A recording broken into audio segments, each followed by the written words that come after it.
Hai, Assalamualaikum warahmatullahi wabarakatuh. Ketemu lagi dengan saya, Weti Dwiningsih. Kali ini kita masih membahas bab pencernaan, yaitu pada materi pencernaan pada hewan ruminansia. Oke, disimak baik-baik ya. Yang pertama akan kita bahas adalah perbedaan pencernaan antara manusia dengan hewan ruminansia atau pemamah biak, misalnya kuda, sapi, kerbau. Perbedaannya terletak pada susunan fungsi gigi dan lambungnya. Bagian lambung pada hewan ruminansia atau pemamah biak terdiri dari 4 bagian. Apa aja 4 bagian itu? Ada rumen, retikulum, omasum, dan abomasum.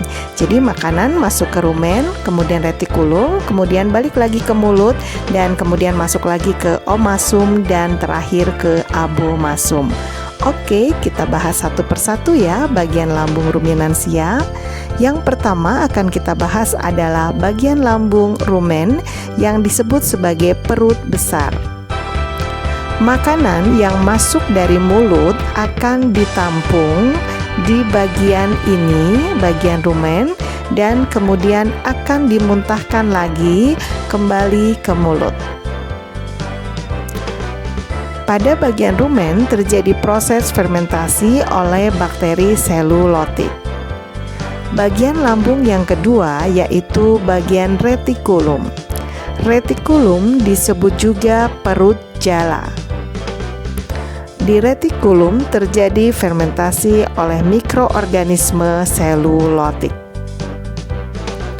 Kemudian setelah kembali ke mulut dan masuk lagi ke bagian lambung yaitu pada bagian omasum, disebut sebagai perut kitab. Pada bagian omasum terjadi pengadukan makanan secara mekanik dan penyerapan garam mineral. Selanjutnya, bagian lambung yang terakhir, yang keempat, yaitu abomasum. Disebut juga perut masam. Hampir sama dengan fungsi lambung pada manusia. Nah, sekarang kita masuk ke soal literasi sains ya. Coba kalian perhatikan gambar ya, pada bagian lambung hewan ruminansia. Sesudah melihat video tentang pencernaan hewan ruminansia, coba ceritakan bagaimana proses pencernaan pada hewan ruminansia atau pemamah biak. Selanjutnya, jelaskan secara ilmiah mengapa bagian abomasum pada bagian lambung ruminansia dikatakan mirip dengan lambung pada manusia.